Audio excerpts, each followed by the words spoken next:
അതെ, നീ ഇവിടെ കറങ്ങിക്കാണ്ട് പിങ്കിമോളടുത്ത് പോയി പറ ഒരുങ്ങാൻ. ചെറുക്കൻ കൂട്ടർ എപ്പോഴാ വരുന്നതെന്ന് പറയാൻ പറ്റിയല്ലേ. വില അറിയാതെ എങ്ങനെ മേടിക്കുന്നത്? സംസാരിക്കാനല്ലേ വന്നത്.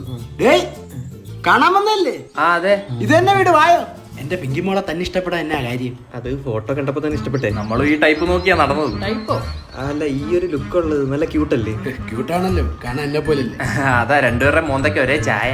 ചായ കുടിക്കും. അതെ, പട്ടിയെ പറ്റി എന്തെങ്കിലും ചോദിക്കും. പിങ്കിയുടെ 1-2 ഒക്കെ സമയത്തിന് പോണില്ലേ?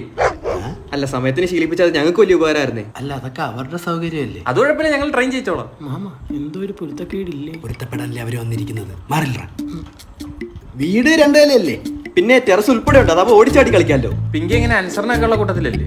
ഇടയ്ക്ക് ഇത്തിരി വാശി കാണിക്കുള്ളൂ. അത് കുഴപ്പമില്ല, അടിച്ച് മേച്ചങ്ങ് മേടിക്കോളാം. അതെ, പുള്ളിക്കാരെ ശുദ്ധഹാസ്യമാണ് ഉദ്ദേശിക്കുന്നതെങ്കിൽ എനിക്ക് അങ്ങോട്ട് ദഹിക്കുന്നില്ല കേട്ടോ. അയ്യോ, അത് അതുകൊണ്ടല്ല കേട്ടോ, ഞാൻ എന്ത് വാങ്ങിച്ചാലും അത് അവനോടുള്ള.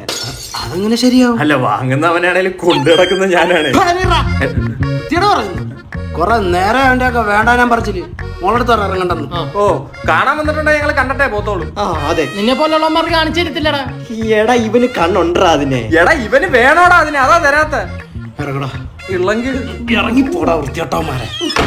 ഇയാൾ എത്ര ഷോ കാണിക്കാനെന്തോ? നമ്മൾ പട്ടി വാങ്ങാൻ വന്നില്ല, ഇയാളെ കുട്ടിയെ വാങ്ങാനൊന്നുമല്ലേ? എടോ താൻ നോക്കിക്കോടോ, തന്റെ പിങ്കിയെ ഞങ്ങൾ രാത്രി പൊക്കിയിരിക്കും.